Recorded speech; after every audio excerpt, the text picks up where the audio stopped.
J'ai récemment passé mon code de la route. J'espère que vous êtes fiers de moi, car ce n'a pas été de tout repos. Vraiment pas. Je pensais pas que quelque chose d'aussi basique, que quasi tout le monde fait dans sa vie, allait être si mouvementé. Et encore, j'ai pas commencé la pratique. Enfin bref, je vais déjà vous raconter où j'en suis. C'est parti pour ce 21e épisode de Père Yo-Yo. Raconte-nous une histoire.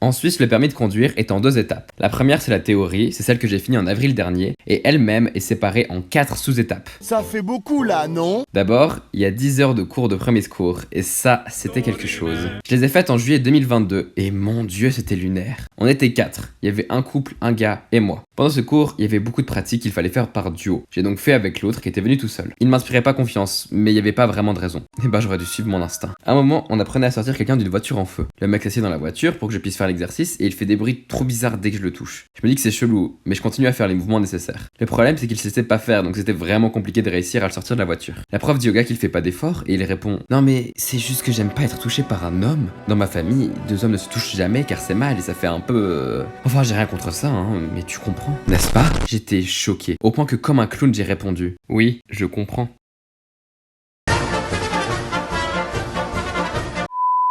Et ça a été comme ça les 2 jours. À chaque fois que je devais le toucher, il faisait des bruits bizarres de dégoût, ou des gémissements. J'avoue que la frontière était pas très claire. Le pire c'est quand j'ai dû le mettre en PLS et qu'il m'a dit: j'aime pas être dominé. Mon ref, je te mets en PLS dans le cadre d'un cours de premier secours. À quel moment je te domine? Il y avait zéro raison de tourner cette situation de manière étrange, et pourtant j'ai vraiment un esprit mal placé. Enfin bref, là je parle de cet homme, mais sachez que c'est pas le plus choquant du cours. Je pense que je suis la seule personne de toute la Suisse qui l'a raté. La prof a dit qu'à la fin il y avait un petit test où il fallait faire un massage cardiaque, mais c'était chill car personne n'avait jamais raté ça. J'ai raté le massage cardiaque.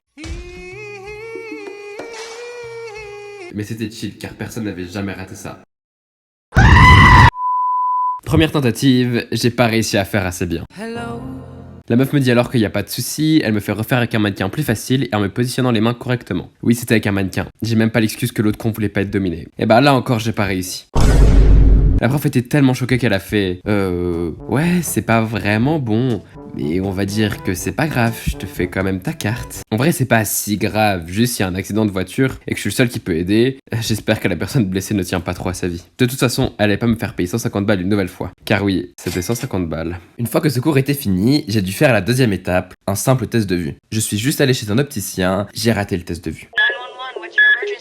J'ai vraiment flop les 2 trucs les plus faciles. Rater les premiers secours, c'est nul. Mais le test de vue, c'est juste Dieu qui est contre moi. Il se venge pour toutes les personnes dont je me suis moqué sur cette chaîne. Il n'y a pas d'autre explication. Surtout que je l'ai raté alors que je porte des lunettes. Bon, du coup, j'ai changé de lunettes pour réussir le test. Le test était 28 balles et les lunettes, on va pas compter ça dans le prix final, mais c'était 500 balles car j'ai -5 sur chaque œil. Une joie d'être aveugle. La 3e étape est ridicule. On doit aller à l'hôtel de ville, payer 5 francs et une dame fait un tampon sur ta demande de passer l'examen théorique. C'est pas une blague, c'est juste ça. Y a aucune condition à remplir, juste payer 5 francs. Vraiment, je suis arrivé là-bas, la meuf a pris mon fric, elle a tamponné et c'était fini. C'est aussi utile que les pubs pour des banques sur Gacha Life alors que les gens qui utilisent cette appli ne sont pas majeurs. Aussi utile que l'emoji glaçon. Je comprends pas son intérêt. La 4e et dernière étape, c'est finalement l'examen théorique. En Suisse, c'est un QCM de 50 questions et t'as le droit à 15 fautes. Et en tout, il y a 474 questions qui peuvent tomber à l'examen. Je sais pas pourquoi ce chiffre est si random. Je vais pas revenir sur toutes les questions. Il y en a des basiques sur les priorités, les stationnements, des trucs importants à savoir. Mais il y en a certaines... une petite sélection des trucs où j'ai remis ma vie en question. Dans la catégorie pourquoi faire, les 2 questions sur les pneus. Quelle est la profondeur minimale en millimètres du profil d'un pneu et que provoque une pression d'air trop basse des pneus? Mais je vais apprendre à conduire ou faire un BAP garagiste avec spécification dans le changement de pneus? Non mais pardon, mais quand ta réponse est 1,6 mm, je me dis que je me suis trompé dans mon problème de maths sur le calcul de la distance Paris-Madrid ou alors que j'essaye de mesurer la taille de la tub dans la costéenne de ma ville. Mais je me dis pas que j'apprends à conduire. Ensuite, il y a les questions les plus terrifiantes. Mon pire cauchemar. J'en suis encore trauma. Les questions sur les agents de la circulation.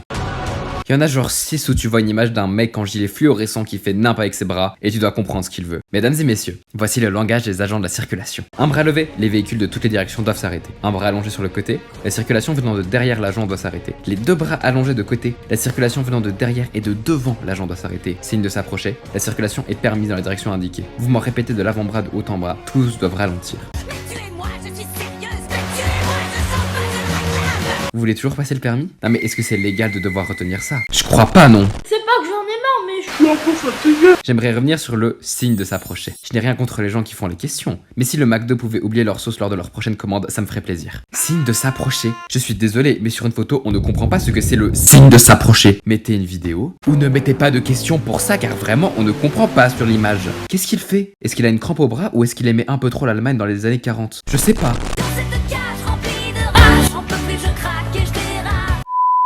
Maintenant, j'aimerais parler d'une question qui revient 3 fois. Vraiment, c'est la plus grosse blague que j'ai vue de ma vie. Le bail, c'est un problème de maths qui a son propre théorème. Je plains tous les gens qui sont tombés sur une de ces questions le jour de leur examen. Quelle vitesse est adaptée lorsque la visibilité est de 35 mètres? Bon, alors déjà, si on te le dit pas, tu ne sais pas combien de mètres de visibilité tu as. Et ensuite, la réponse, c'est vraiment faire la formule suivante. Vitesse divisée par 10 fois 3, plus vitesse divisée par 10 puissance 2 fois 0,75.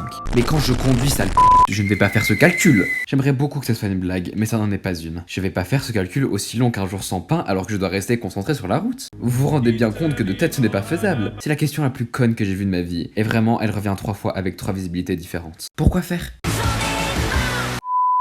Et la dernière question dont je veux parler, je vais revenir dessus très vite, mais c'est celle-ci. Quand doit-on commencer la mise en présélection? Réponse. On doit se mettre en ordre de présélection à temps. Mais non! Jure sur la vie de ta mère! Je pensais qu'il fallait se mettre en présélection quand c'était trop tard et que t'avais déjà fait un accident. C'est vachement utile d'en faire une question. Merci la Suisse!